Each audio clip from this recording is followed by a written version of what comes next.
Assalamualaikum warahmatullahi wabarakatuh. Waalaikumsalam warahmatullahi wabarakatuh.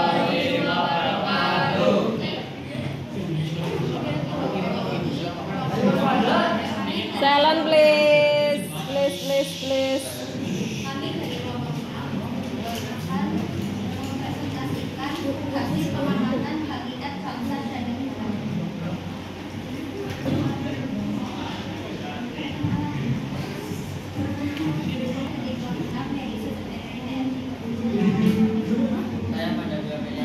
Saya Marani Nurul Khalifah.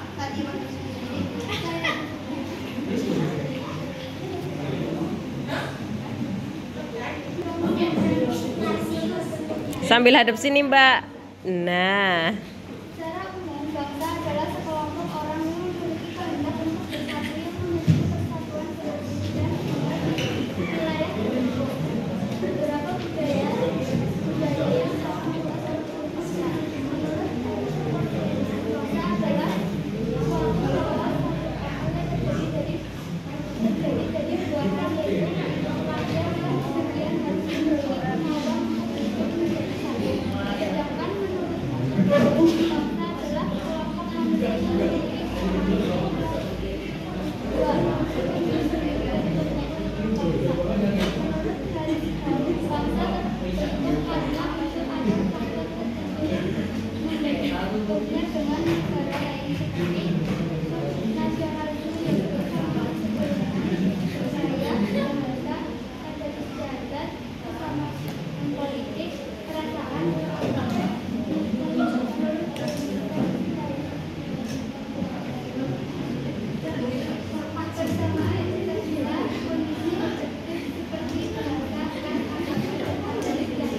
oke.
Ya, sambil madep sini. Nah.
Bangsa adalah sekelompok orang yang memiliki kehendak untuk bersatu dan memiliki Tuhan.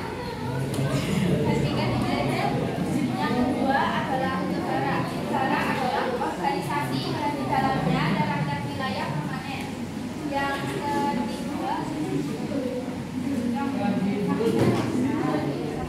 satu hakikat bangsa. Bangsa adalah suatu masyarakat yang menempati daerah tertentu yang anggotanya bersatu karena tujuan sejarah yang sama dan merasa sendiri. B. Teori kebangsaan Pancasila mengajarkan bahwa bangsa terdiri dari masyarakat yang terdiri dari berbagai macam suku. Dan selanjutnya adalah nomor 2, hakikat negara adalah organisme yang dalam suatu wilayah dapat melaksanakan kekuasaannya secara sah. Yang ketiga, nasionalisme. Secara umum, nasionalisme dapat diartikan sebagai suatu kejiwaan di mana kesetiaan seseorang secara total diabdikan langsung kepada atas nama sebuah bangsa. Terima kasih. Bebas. Saya ingin menanyakan jelaskan khusus deklaratif dalam terbentuknya negara serta memberikan contohnya. Deklaratif dalam suatu negara itu contohnya dari pengakuan dari negara lain. Oke. Sekian dari kelompok kami. Wassalamualaikum warahmatullahi wabarakatuh. Waalaikumsalam warahmatullahi wabarakatuh.